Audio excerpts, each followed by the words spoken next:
1 go မိမတယောက်ကချစ်သူတယောက်ကိုလက်ထပ်တယ်ဆိုတော့လုံခြုံဖို့အတွက်ကောင်းတယ်စီးပွားရေးလုံခြုံတယ် မှန်တယ်ဒီနေ့ဖျက်တဲ့တာကောင်းလာပြီ သူရှိနေလို့ ဘာလို့ကြီးရလဲ4 3 2 1 go မိမတယောက်ကချစ်သူတယောက်ကိုလက်ထပ်ဖို့ဆိုတော့လုံခြုံဖို့အတွက်ကောင်းတယ်ဖို့စီးပွားရေးလုံခြုံဖို့ပုံရင်းချင်းအနေရနေကောင်းတယ်ယူဖို့စသဖြင့်ပေါ့နဲ့တချို့ကြတော့လေမိသားစုအနေနဲ့ဘဝနေကိုအရေးပါအရာရောက်ဖို့အတွက်တော်ဝတ်တိတ်ထူထောင်ကြတယ်။နင်ကအဲ့ဒါတွေမှမလို့လား။အဲ့တော့ကျွန်တော်တွေးစရာတစ်ခုပဲရှိတယ်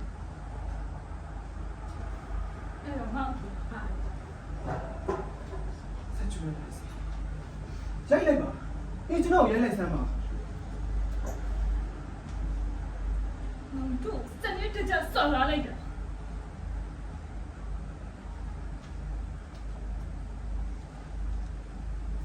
ဘာမှမဖြစ် Sorry မမမိမတယောက်ကယောက်ျားတယောက်ကိုချစ်တယ်ဆိုတာမနဲ့အိယာထတာနဲ့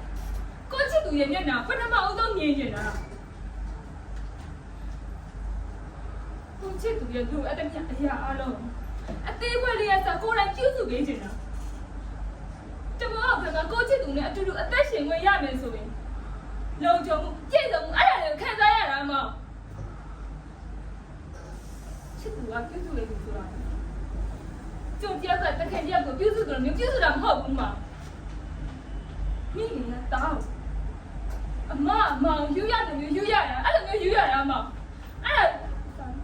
ဆက်သွား5 go 3 go အဲ့ဒါကြုံမဘူးမအဲ့ဒါအချစ်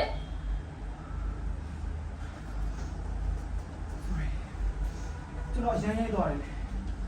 ကျွန်တော်တောင်းပန်ပါတယ်နေရ ထိနေညပြောတဲ့အဲ့ license ဆိုတာလေယောက်ျားနဲ့မိန်းမဘယ်သူကပို့ပြီးလိုအပ်လဲဆိုတာကိုနင်နဲ့ကလည်းလောင်းလေးစားချင်းလုံးလိုက်ရှင်နဲ့တိရှုံးတဲ့လူကကိုယ့်ကိုယ်တက်တယ်လို့လဲမ